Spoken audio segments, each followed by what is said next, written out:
Hey, BG Bøkser med min første vlog. Jeg tænkte, jeg ville prøve at lave sådan en, så I kunne prøve at få et lille indblik i, hvad er det, jeg får tiden til at gå med i min Breakling-butik. Så kan I i hvert fald se, hvad det er, jeg går og laver, og hvordan jeg bruger tiden i min butik. Så hvis der er nogen, der synes, det kunne være spændende at prøve at følge med i det. Så ellers så kan man I se herovre, så har jeg efterhånden nogle tomme skuffer, der står og venter på, at butikkerne de snart åbner og skal have skiftet deres varer ud. Så forhåbentlig kan komme nogle gode tilbud på nogle ting, vi kan få købt til butikken. Ellers i dag, torsdag 7. januar, klokken den er blevet, den gider at fokusere her, så kan I se, så er den blevet snart 5 minutter i 10 om aftenen. Ungerne de er blevet puttet i seng. Og jeg har lige sådan set et afsnit af Løvens Hule, og nu er det blevet tid til at passe butikken lidt. Og aftenen skal egentlig gå med, som man kan se her, så er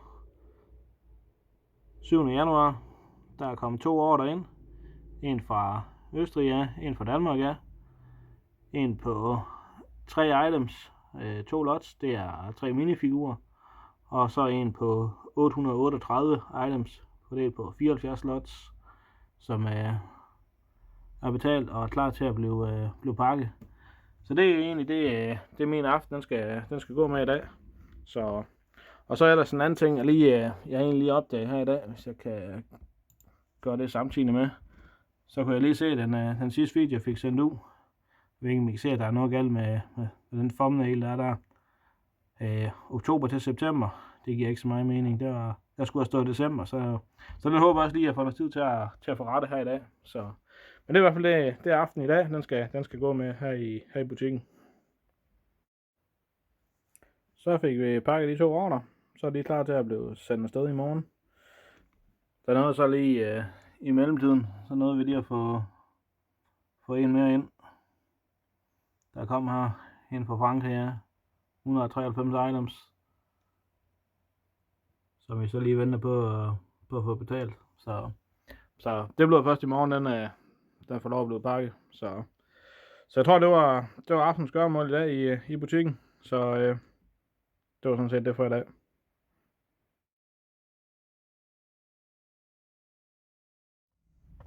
Så blev det fredag. Vi er lige kørt op på posthus for at aflevere de 2 pakker, vi fik pakket i år.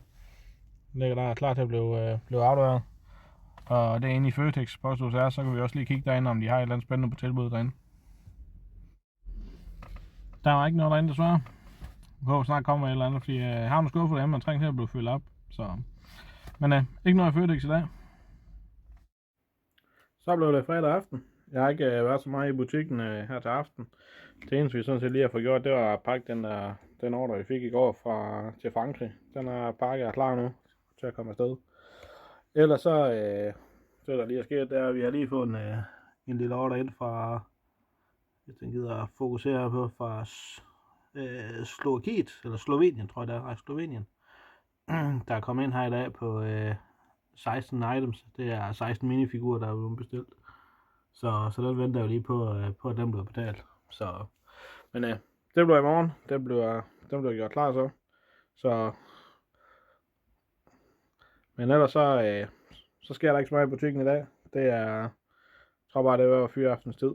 Så må vi se, hvad vi får gang i morgen. Og jeg kan selvfølgelig lige vise, at jeg fik endelig ændret min thumbnail, den har jeg fået ændret om, så den ser rigtig ud nu, så det er oktober til december, at jeg laver min salgsoversigt med. Men ellers, så skal jeg rigtig så meget i aften i butikken.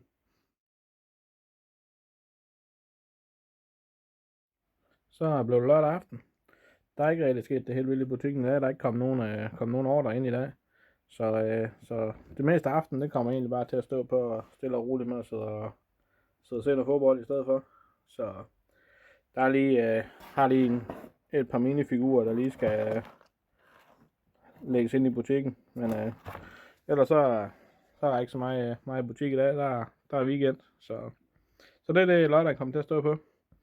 Det jeg egentlig måske lige havde tænkt mig, måske lige have skulle kigge på, det var egentlig, at jeg kan se det der, så er det der sæt til at stå, som er blevet blevet leget lidt med, så der er lige nogle ting, der skal samles på det, så det havde jeg egentlig en idé om, at jeg skulle prøve at samle det lidt. Men det har jeg fået knægten til at hjælpe med i morgen, så det bliver i morgen, vi skal prøve at have det samlet, så det kan blive helt igen. Så lørdag aften, det bliver bare noget bold i skærmen i stedet for. Så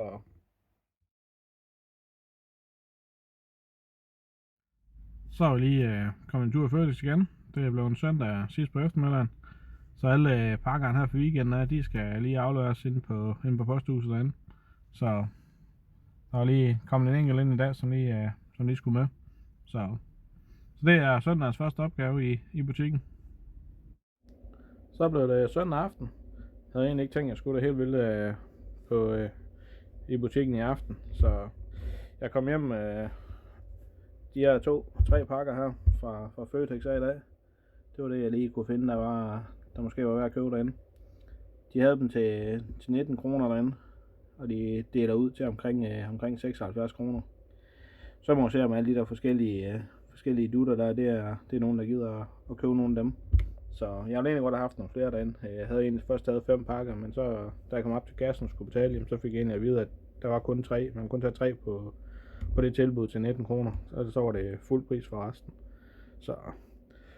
Så det var det, der blev til inde i Føtex i dag, og så kom der også lige en ekstra ordre ind, da jeg egentlig gik rundt derinde. Nu kan du se, der er den fra den 10. januar, det var den, jeg fik afleveret deroppe i dag, og så kom en til ind der den 10. januar på 300 items, som der er betalt dem. Så det er egentlig lige i aften, den lige skal gå på, det er egentlig at få den pakke. Så jeg havde egentlig tænkt, at jeg skulle det helt vildt i aften her i butikken, men det blev vist lige, der blev lige lidt lavere alligevel, så den kommer afsted en gang i morgen. Så det er det i aften, kommer til at gå med i aften. Så fik vi pakket den sidste ordre. Jeg havde egentlig nok tænkt mig, at det var det for i dag, men jeg kom egentlig at tænke om, at jeg mangler egentlig på nogle af mine videoer, der mangler jeg nogle undertekster på. Så jeg kom til at tænke på, at jeg lige måske vil prøve at sidde og kigge lidt på at få lavet undertekster på dem. Og det er egentlig sådan lidt en proces, der tager lidt tid, i hvert fald for mig. Fordi jeg sidder egentlig og skriver alt det, der siger i videoen, så skriver det ind eller skriver det ned. Og så bagefter så lægger det ind på YouTube ind under med undertekster.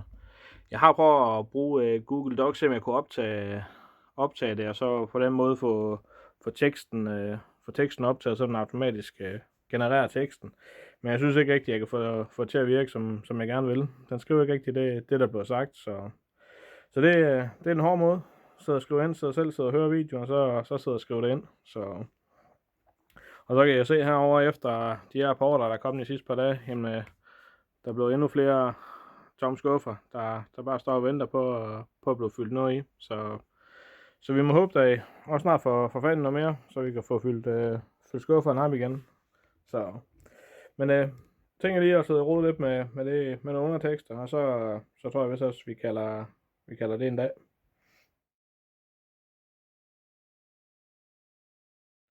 Så blev det mandag aften. Der er ikke rigtig kommet nogle ordre i butikken i dag, så der er ikke så meget Bricklink relateret i dag.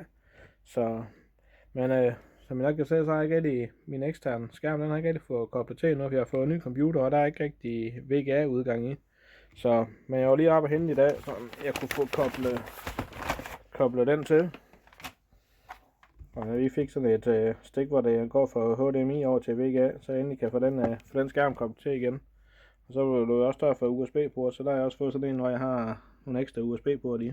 Så jeg tror egentlig bare aften i dag, jamen den står egentlig måske lige på at få lagt nogle flere af de der undertekster ind på nogle af de videoer, jeg mangler at få gjort det på. Så ikke så meget Bricklink butik i dag, men lidt YouTube i stedet for.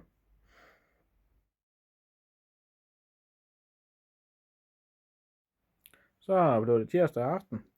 Der er ikke rigtig kommet nogen ordre ind i butikken i dag, så den meste aften, den står nok mest på at se noget fodbold i stedet for.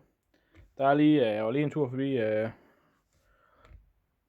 posthuset lige at hente en lille pakke, der lige var kommet. Der er lige kommet nogle flere boblekuverter, nogle papkasser og noget, der var ved at løbe tør for noget af. Så det kan være lige, det skal pakkes ud, og så så jeg lige kan få lavet plads op et eller andet sted, hvor jeg kan få plads til noget af det. Men ellers så er ikke det helt store i butikken i dag, enten måske lige at se noget fodbold eller et eller andet. Så det er det, dagen kommer til at stå på i dag. Så fik vi fyldt op med vores fragtmaterialer, så der er klart, at der blev sendt endnu flere pakker ud. Men jeg kom lige i tanke om, at jeg havde det egentlig de der 6 pakker der, så jeg tror egentlig, at det er altid at få dem delt ud, mens jeg lige så ser noget bold i skærmen. Så det bliver nok det til sidst for i aften, der kommer til at blive lavet her i butikken.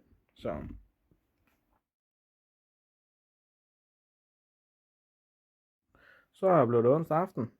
Der har ikke været nogen ordre i dag, så har slet ikke været i butikken i dag.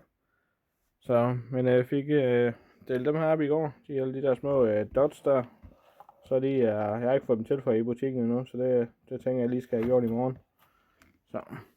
Men ellers så kom jeg lige i tanke om i går, at efter jeg fik sat alt mit shippingmateriale, efter jeg har fået det hjem og fået det på plads, at det kunne være, at jeg egentlig skulle prøve at lave en video omkring, hvad det er for noget materiale, jeg bruger til at sende pakker og breve og alt det ud med, hvorfor noget jeg bruger i alle de forskellige fragtmaterialer og sådan noget. Så det kan være, der kommer en video omkring det her, ja, i løbet af de næste par dage.